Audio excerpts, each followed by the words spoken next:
नमस्कार, स्वागत है आपका खबर विशेष में। मैं हूं उत्कर्ष मिश्रा। लोकसभा चुनाव अब बेहद करीब आ चुके हैं और 2014 के लोकसभा चुनावों की तैयारियां राजनीतिक पार्टियां जोर शोर के साथ कर रही हैं। मुद्दे उठाए जा रहे हैं और वोटर्स को लुभाने की कोशिश की जा रही है। मुद्दों में यह भी तौला जा रहा है कि यह मुद्दा दूसरे को नुकसान पहुंचाने में कितना फायदेमंद साबित होगा और खुद के लिए लोगों को अपनी ओर आकर्षित करने में कितना फायदेमंद साबित होगा। समीकरण इस लोकसभा चुनाव में और कुछ राज्यों के विधानसभा चुनाव में बीते वक्त में साल भर में करीब काफी कुछ बदले हुए नजर आए हैं। जो परंपरागत समीकरण रहे हैं उनसे तस्वीरें बदली हुई नजर आई, लेकिन ये बदलाव और ये बदलते समीकरण आज भी बदल रहे हैं और ऐसा लग रहा है कि चुनाव आने तक ये लगातार बदलते रहेंगे। तो आखिर ये मुद्दे और समीकरण किस तरह से बदल रहे हैं, इसी पर आज हम अपनी चर्चा को आगे बढ़ाएंगे।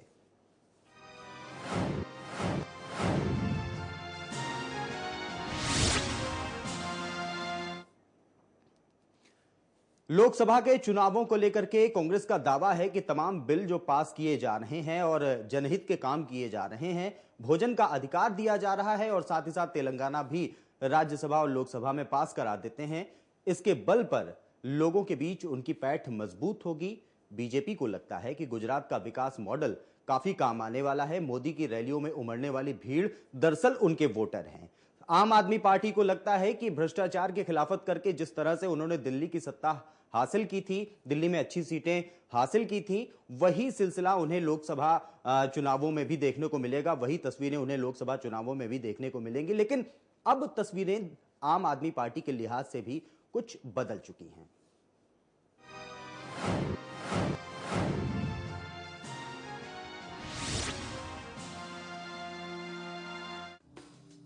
देश में बना मौजूदा राजनीतिक माहौल एक उलझी पहेली की तरह नजर आ रहा है, जिसमें यह कयास लगाना भी कि आगामी लोकसभा चुनाव में क्या होगा जरा मुश्किल हो चला है। जीत का दावा तो हर तरफ से सुनाई दे रहा है, लेकिन जीतने के आसार किसके हैं? सियासी हवा किसके पक्ष में बह रही है?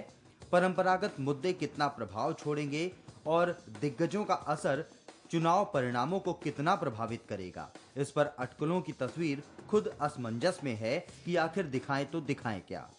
लेकिन इन सब के बीच ये तो साफ है कि 2014 के लोकसभा चुनाव किसी अग्नि परीक्षा से कम नहीं होंगे।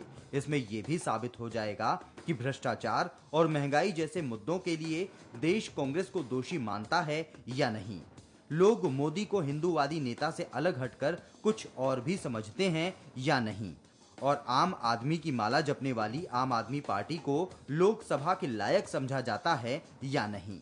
और फिलहाल तो देखना यह भी होगा कि जन लोकपाल के नाम पर दिल्ली की कुर्सी छोड़ने को अपनी कुर्बानी बताने वाली आम आदमी पार्टी के इस कदम से जनता में आखिर क्या मैसेज जाता है। क्या जनता भी आपके फैसले को उसकी कुर्बानी मानेगी या मैदान छोड़कर भागना? चलिए, ये तो परिणामों के आने की बाद की बात हुई, लेकिन बात को अगर एक बार फिर से मौजूदा सियासी समीकरणों पर ही ले आएं तो ये कहना बिल्कुल गलत नहीं होगा कि दिल्ली के विधानसभा चुनावों में आम आदमी पार्टी के प्रदर्शन ने देश की सियासत को लेकर वोटर की धारणाओं को बदल दिया है। आपने एक कसौटी तो पैदा कर ही दी है जिस पर सबको तोला जाना है।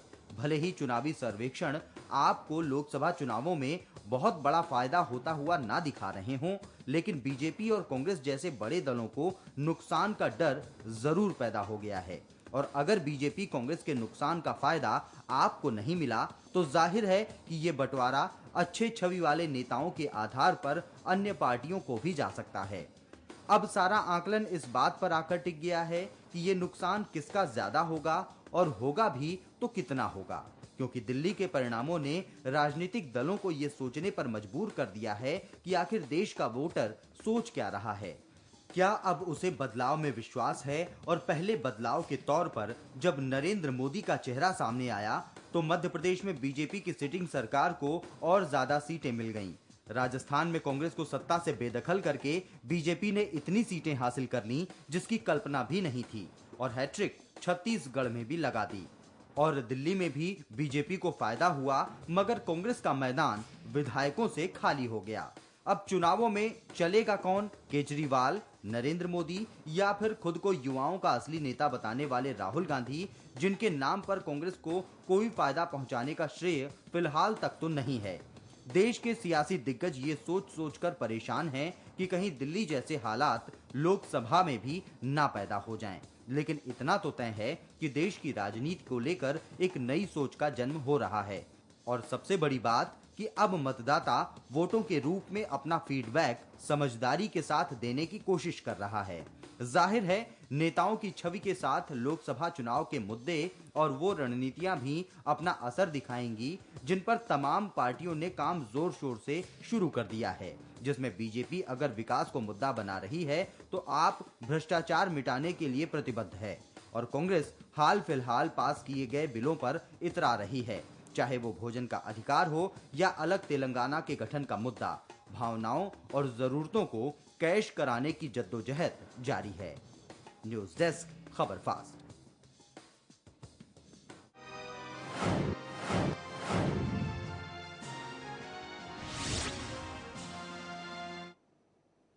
अपने स्तर पर हर पार्टी पूरी ताकत लगाए हुए है कि लोकसभा चुनावों में बेहतर से बेहतर परिणाम लाने की कोशिश की जाए, बेहतर परिणाम लाए जाएं। लेकिन मुद्दे हैं, सबको प्रभावित करेंगे, मुद्दे उठाए भी जा रहे हैं और विरोधी भी हैं। अकेले किसी एक को आगे बढ़कर के जीत हासिल नहीं करनी है, प्रतिस्पर्धा है, उसे पार करना है। हमारे साथ आज चर्चा के लिए वरिष्ठ पत्रकार और राजनीतिक मामलों के जानकार आर.के. शर्मा साहब स्टूडियो में मौजूद हैं। शर्मा साहब, स्वागत है आपका। शर्मा साहब, जिस तरीके से लोकसभा चुनाव को लेकर के तैयारियां जोरों पर हैं, मुद्दे ये भी उठाए जा रहे हैं कि साफ छवि का नेता कौन है। शायद इस कसौटी पर भी अब नेताओं को तौला जाना है, इस कसौटी से भी गुजरना है उन्हें। ये भी उठाया जा रहा है कि काम कितने किए गए हैं और सुनहरे सपनों की बातें भी हैं जिसमें देश की तस्वीर और तकदीर सारी कुछ बदलने की बातें की जा रही हैं। इन सब के बीच क्या जनता किसी मुद्दे को, किसी बात को, किसी पक्ष विशेष के प्रति अपना भरोसा जता पा रही है या फिर जनता भी कंफ्यूज है, जिस तरह से पार्टियां कंफ्यूज हैं कि क्या होने जा रहा है? जी मिश्रा जी, आज वस्तु स्थिति ऐसी ही नजर आती है जी। देखिए, अभी 3 पार्टियां जिनके विषय में हम चर्चा कर रहे हैं जी, कांग्रेस, भारतीय जनता पार्टी और आप जी, और तीनों ने अपने अलग अलग मुद्दे बना रखे हैं। भाजपा जो है वो नरेंद्र मोदी को सामने एक आइडल मॉडल रोल में पेश कर रही है जी। कांग्रेस जो है वो मतलब ये भोजन वाले मुद्दे को लेके है और जो दूसरे बिल पास कर रही हैं उनको लेके वो भुनाना चाहती है और आप जो है वो भ्रष्टाचार के मुद्दे पे खड़ी है। अब कल जो वोटर है या जो आम आदमी है जिसको कल वोट डालना है लोकसभा के लिए, वो भ्रष्टाचार की जहां तक बात आती है तो ये भ्रष्टाचार का मुद्दा पहले अन्ना ने भी उठाया, रामदेव भी उठाते रहे और फिर अब वहां से हाईजैक होके इनके पास में आ गया। जी। मैं एक बात कहना चाहता हूं, भारतीय जनता पार्टी, आप भी जानते होंगे मिश्रा जी, कि पहले लोकसभा में 2 ही इनके सांसद होते थे, अटल बिहारी वाजपेयी जी और एक लाल कृष्ण आडवाणी जी। एक बड़ा अच्छा मुद्दा लाए जिन्होंने हिंदुत्व की मानसिकता को लोगों में जागृत किया, जो हिंदू थे, और ईंट राम मंदिर बनाएंगे, एक ईंट के उन्होंने 2 से 200 की संख्या तक वो लोग पहुंचे। वो एक मुद्दा था जो इनकैश हो गया। अब कांग्रेस जो कर रही है वो कर रही है कि भाई हमने खाद्य वाला जो मुद्दा लाए हैं और जो अभी बिल पास कर रहे हैं, तेलंगाना बना दिया। देखिए, मैं एक बात बताता हूं, आज का जो वोटर है, आज का जो आम आदमी है, उसमें शिक्षा का कुछ स्तर बढ़ा है। लोग समाचार पत्र भी पढ़ते हैं और टीवी भी देखते हैं, लोगों में जागृति है। तो मैं नहीं समझता कि अगर पार्टी अपने हिसाब से एक मुद्दा ले आती है और लोग वास्तविक जो समस्याएं उनको भूल जाएं, मुझे ऐसा नहीं लगता। भ्रष्टाचार की बात है, मैं बिल्कुल सही मानता हूं कि आज भ्रष्टाचार देश के लिए एक बहुत बड़ी चुनौती है। लेकिन ये बात क्या सबसे पहले क्या केजरीवाल जी ने उठाई?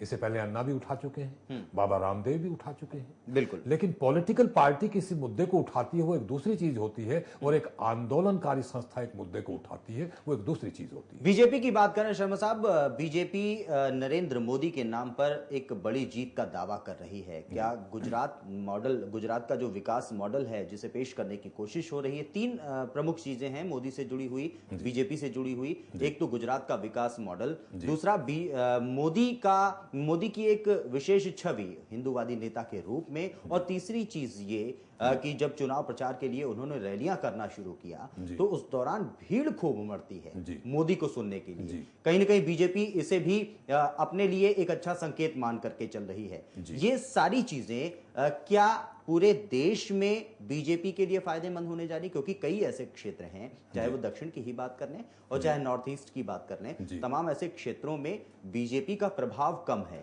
क्या ये मुद्दे, ये परिस्थितियां बीजेपी को फायदा दिलाने वाली हैं? देखिए, कुछ हद तक कुछ राज्यों में ये मुद्दे बीजेपी को लाभ पहुंचा सकते हैं। नरेंद्र मोदी ने गुजरात में क्या किया है, कितना किया है, क्या विकास कार्य हुए हैं, क्या व्यवसाय के वहाँ अवसर पैदा किए गए हैं जी, और क्या टेक्नोलॉजी वहाँ पे विकसित की गई है, वो एक अलग बात है।